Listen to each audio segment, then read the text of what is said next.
si Idol madla, nakakahanga, may mga hawak, gandang linyada. Ika'y inspirasyon kung bakit hanggang ngayon ako'y palaging kumakarera. Magandang hapon sa ating lahat mga kalapatid. Ngayong araw, umaraw na. Ayan nakita nyo ba yung araw? Tirik na yung araw mga kalapatid. Sobrang init na. Naliligo na ako ng pawis dito sa loob. Ang problema naman natin ngayon, kung may araw nga, wala ngang ulan. Pero baha naman. Ayan mga kalapatid. Kita nyo yung mga nakatira dyan sa natin, basura na mga kalapatid. Saka mga isda.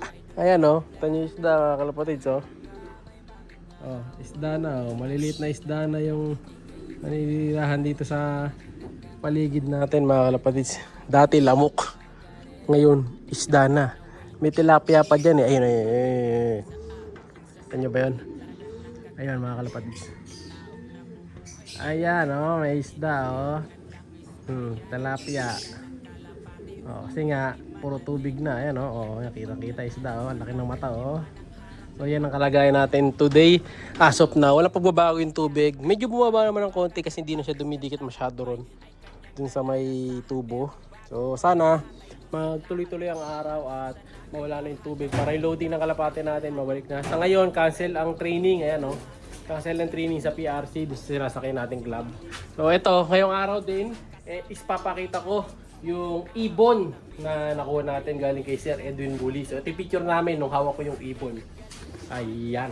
And then yung line naman nung ibon, mga kalapatid, mamaya mapakita ko rin dito sa video. Pero for now, yung ibon muna ang ipapakita ko. Ganda yung ibon na yung mga kalapatid, solid.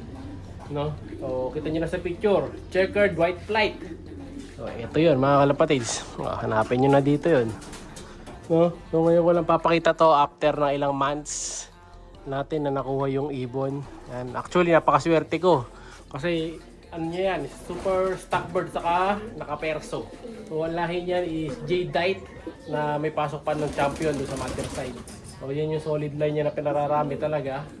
Ayan, originally kay mga kalapatids din na nag-breed kay Sir Barkley. Ayan, maraming salamat kay Sir Edwin muli sa pagtiwala sa atin na napagandang ibon niya. So mag-ipon tayo para makabili tayo sa kanya possible ng hen. So mag-out tayo ng ibang mga ibon dito. Mag-out tayo ng mga speedbird para matry natin yung line ni Sir Edwin muli. Subok tayo. Pero yung mga ibon niya mabibilis.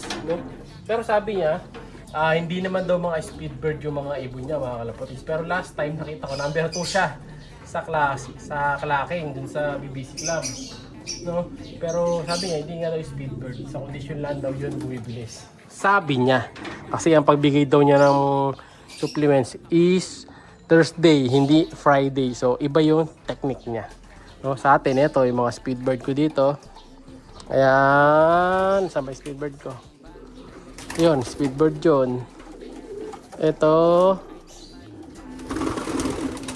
Japan yata to. Ito, speedbird. Ito, may speed. Yun, speedbird.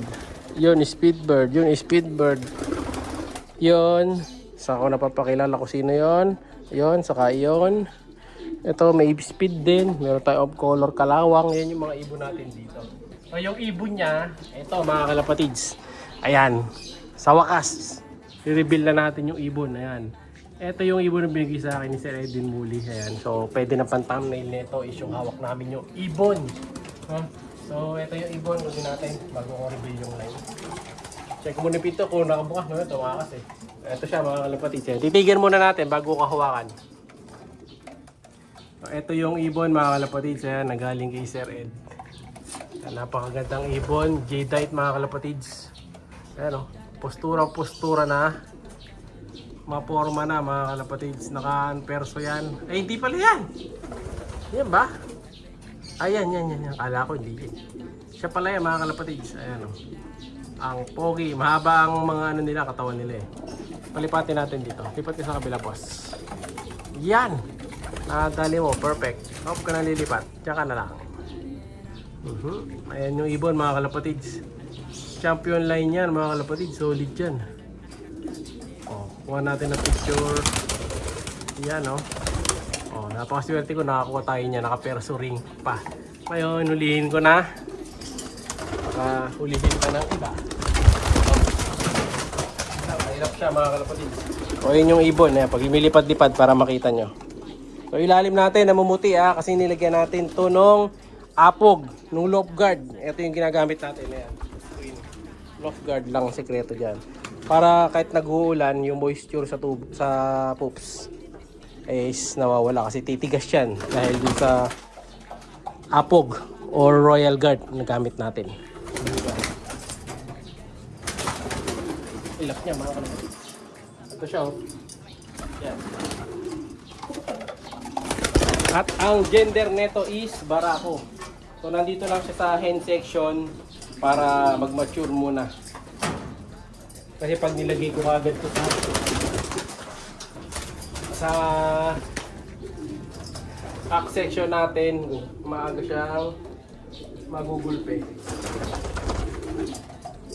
Kapag dito medyo makakapag siga muna siya. Yan. So, ito yung ibon mga kalapatids. Ayan, ganda. So labas natin para makilatis. Actually, may isa pa akong ibon na bago. Yan ba to? Tatlo nga to mga kalapatids So saka ako napapakita sa inyo. Sa next video na lang. Ito muna. Yan. Ito yung ibon mga kalapatids na galing nga kay Sir Edwin Muli. Ayan, ang multiple champion winner. Super champion sa Pampanga mga kalapatids. Ito yung natako natin sa kanya. Ayan. Ganda ng mata. So, white flight. Sakto pa. Ang hanap ko talaga is barako. Pare-pares ko doon sa mga Japan. Na nakuha natin kay Sir Benche. Ayan o. Wala pa nga lang ligo to. Hindi pa naligo ng malatayon yata ito na nung nakarating dito Or naligo na ng once. Ayan o. Kukunin ko na rin yung record nito. Nalagay ko dun sa record book natin. No? So maganda rito. Nakaperso to So yung ring niya. Ito, meron pa siya mga clip kasi alam ko ginagamit niya ito bilang pang mark So yung ring number niya ito. Ayan o, Acero Loft. No? Medyo may pops lang. 0003. Ganda. Tama ba? Acero Loft 0003. So nakaperso ring niya mga kalapatids. Kaya swerte natin.